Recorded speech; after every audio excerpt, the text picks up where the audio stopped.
Olá, meu nome é Emerson Ramos, sou seminarista, pastor da Igreja Presbiteriana de Congonhas, em Minas Gerais. Para mim é um motivo de grande satisfação estar gravando essas aulas que se destinam à nossa classe Nova Vida, a qual o objetivo é preparar aqueles irmãos em Cristo que estão chegando à nossa igreja para que no devido tempo sejam recebidos como membros da nossa comunidade.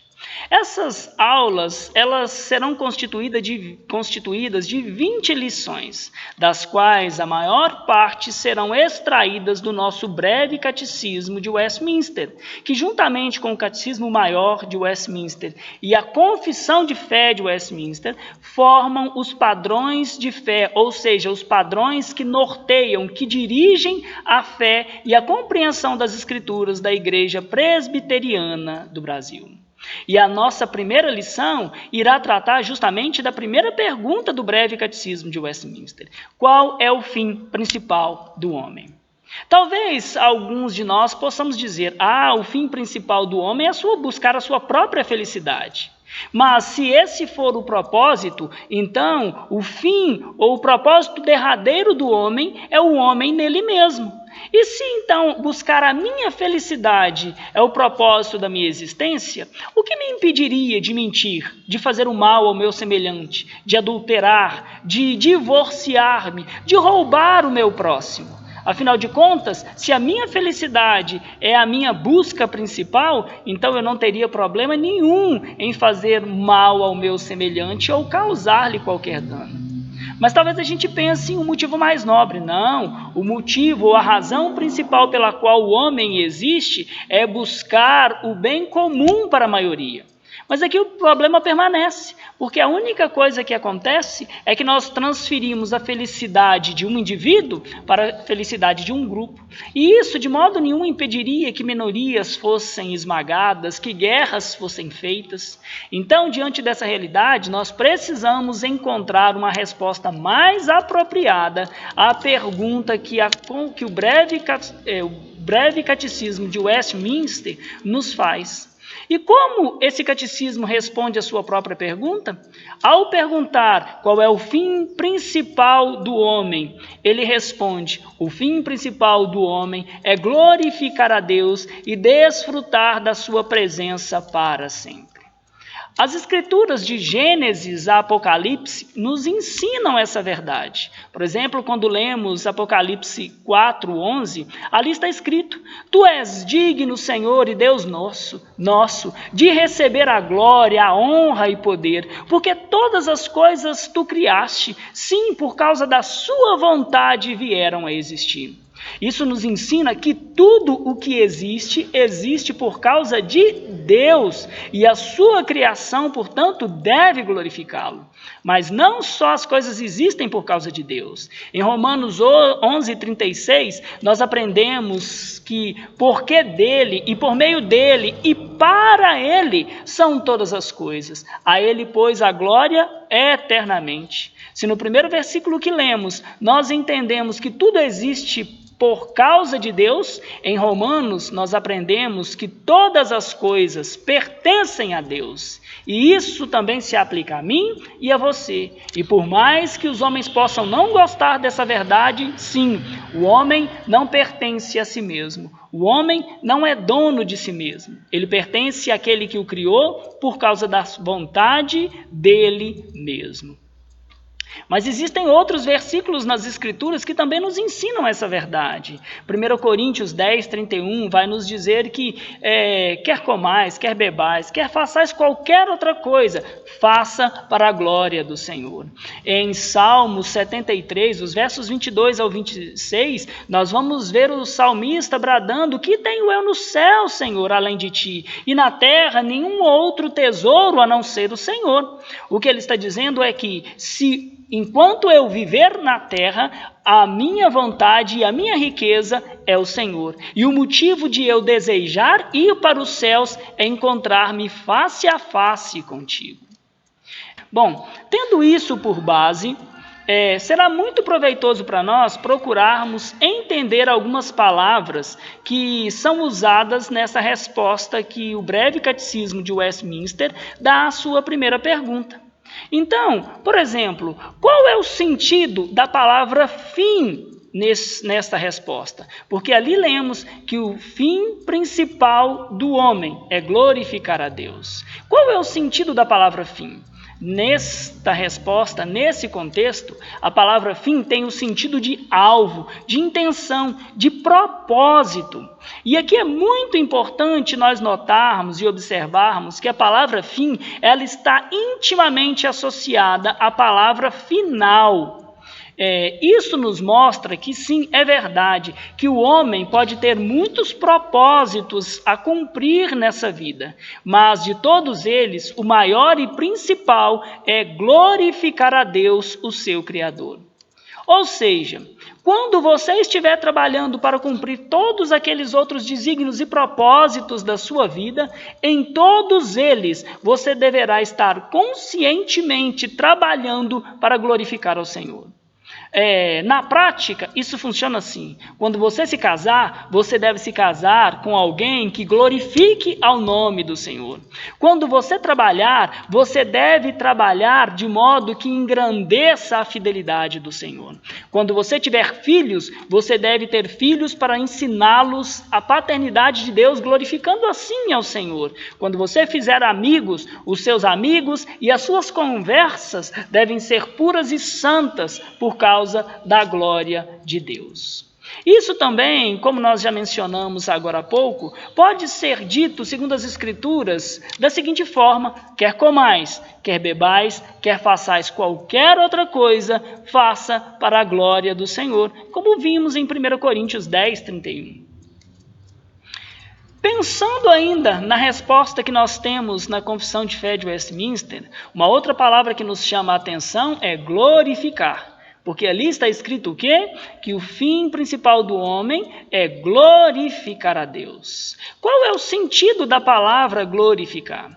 Agostinho de Hipona, famoso cristão de muitos séculos atrás, ele nos ajuda e nos dá uma dica preciosa para compreendermos o sentido de glorificar a Deus. Ele escreveu: Tu nos criaste para ti, ó Deus, e o nosso coração está desassossegado até encontrarmos repouso em ti.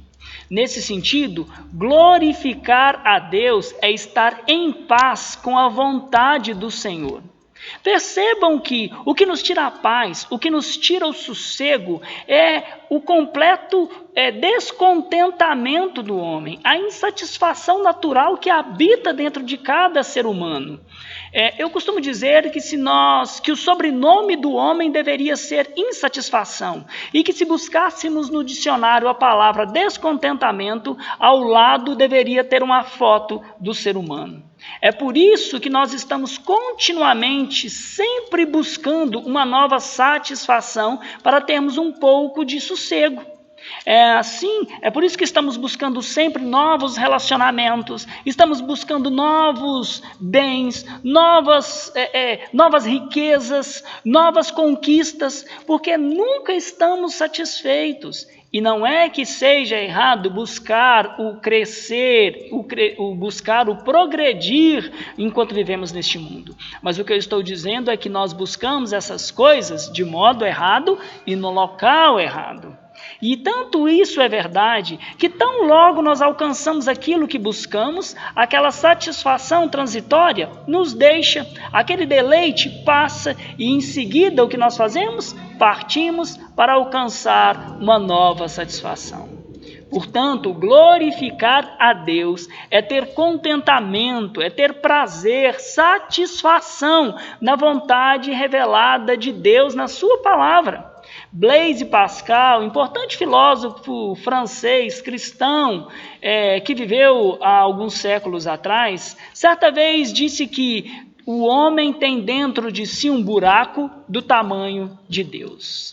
Isso significa que viver para a glória de Deus é buscar preencher esse vazio na pessoa de Jesus Cristo. Sim, regozijando-se em realizar todas as coisas que Ele tem ordenado ao seu povo. As Escrituras nos explicam isso de uma forma muito clara em Colossenses 3,17, quando lemos ali: tudo o que fizerdes, seja em palavra, seja em ação, fazei-o em nome do Senhor Jesus Cristo, dando por ele graças a Deus. Então, se nós queremos glorificar a Deus, precisamos buscar ter contentamento no conhecimento e na realização das obras e dos mandamentos do Senhor. Mas a pergunta que surge disso é: como nós podemos glorificar ao Senhor? Primeiramente, o que nós precisamos é reconhecer o valor de Deus. Mas nós, de nós mesmos, não podemos fazer isso. Precisamos, então, pedir a Deus que, por meio de Jesus e do seu Santo Espírito, Ele dê ao nosso coração e à nossa mente uma revelação da preciosidade, do valor de Deus que excede a todas as coisas no universo. E por que isso é importante? Porque certa vez eu ouvi uma frase que dizia que o valor exige. Isso significa que não importa o quão caro algo seja para você, se é valioso, você paga o preço. Se os seus filhos são importantes, você encontrará tempo para estar com eles e ensinar-lhes as coisas preciosas. Se a sua esposa é importante, você encontrará meios para sacrificar-se por amor dela. Se o seu emprego é importante, então você fará tudo o que for necessário para alcançar os seus alvos naquele lugar. É importante nós nos lembrarmos disso. Apocalipse 4:11, como nós vimos, nos ensina que Deus nos criou para o deleite e prazer e glória dele, e não para o nosso próprio deleite. Portanto, ele é mais precioso do que nós. A vontade dele é mais preciosa do que a nossa. Nós também glorificamos a Deus quando vivemos tendo a esperança da vida por vir, mas não só esperando chegar aos céus para que nós fujamos dos sofrimentos e das dores deste mundo presente, mas tendo por esperança e herança o encontrarmos-nos diretamente com a face do nosso Senhor, ao qual nós ansiamos encontrar. Nós também glorificamos a Deus com o nosso serviço. Sim, uma vida de imitação de Cristo, uma vida de discipulado é caracterizada por uma vida de serviço sacrificial, assim como foi a vida do Senhor Jesus Cristo. Assim como Cristo não veio a esse mundo para ser servido, mas para servir com a sua própria vida, assim também aqueles que verdadeiramente são seus discípulos viverão servindo uns aos outros, servindo a igreja de Cristo, porque para isso ele veio, para servir a sua igreja e resgatá-la para si. Para isso ele formou discípulos, para poder edificar a sua igreja, servindo-as com os dons que ele nos deu. Nós aprendemos isso em Mateus 20:28. Glorificamos a Deus quando usamos as capacidades que Ele mesmo nos deu para o serviço do seu povo, para o serviço da comunidade e da sociedade onde nós estamos inseridos. Isso é importante saber, porque Deus não criou filhos infrutíferos, não, de modo nenhum. Quando lemos João 15, Jesus vai dizer isso, que aqueles que ele é a videira e que nós os ramos, e aquele que está nele, está enxertado nele, produz muito fruto. E o que não produz fruto? O que ele diz? Que o Pai cortará e lançará fora aquele ramo. Portanto, glorificamos a Deus servindo-nos uns aos outros. Tornar-se parte do povo de Deus é glorificá-lo, servindo o povo o qual ele ama, pelo qual ele entregou o seu Filho para a edificação desse povo e a nossa também. Tornar-se membro da igreja do Senhor Jesus é tornar-se servo com a sua própria vida. Você está pronto para isso? Agora, uma outra reflexão que nós devemos fazer a respeito desta resposta que o breve catecismo nos oferece, a qual diz, o fim principal do homem é glorificar a Deus e desfrutá-lo para sempre, é que a palavra glorificar, ela vem antes da palavra deleitar-se. E por que isso acontece? Isso ocorre porque seguramente, assim como nos nossos dias, os puritanos do século XVII, autores desse catecismo, já notavam que os homens pensavam que Deus existia para o prazer e para a glória deles, e não o contrário. Se a palavra deleitar-se viesse antes da palavra glorificar, existiria o risco de os homens pensarem que Deus existe para o prazer e para a glória dele, e não o homem para a glória e prazer de Deus. A Bíblia, sim, nos diz nos Salmos 16:11, na tua presença há plenitude de glória ou de alegria, mas essa alegria, ela deve vir por encontrar-se em um relacionamento correto com Deus. Um relacionamento dentro dos limites estabelecidos pela própria Escritura. Então aqui nós percebemos que o nosso breve catecismo, ele não começa nos ensinando a respeito da salvação. Tampouco começa nos falando das promessas de Deus. Não, a preocupação daqueles puritanos era começar colocando-nos num relacionamento correto de serviço ao nosso Criador. O dever do homem é glorificar a Deus, e o destino de todo crente é desfrutar da sua presença para todo sempre. Nós vivemos dias em que muitas desculpas, na verdade, são inventadas para que o homem viva para a sua própria glória. Sim, a falta de tempo, as limitações com as finanças, com a saúde, os problemas no trabalho, os problemas com a família. Mas, na verdade, estas todas não passam de desculpas que simplesmente são usadas para que o homem continue vivendo para si mesmo, para a satisfação dos seus propósitos, para não usar a sua vida no serviço do Senhor. Mas para os puritanos do século XVII, quando eles escreveram esse catecismo, eles se preocuparam em ensinar que glorificar a Deus com o nosso serviço é sempre e sempre será o fim principal do homem. Diante de tudo isso, sabendo então que o fim principal do homem é glorificar a Deus, como encontrar felicidade?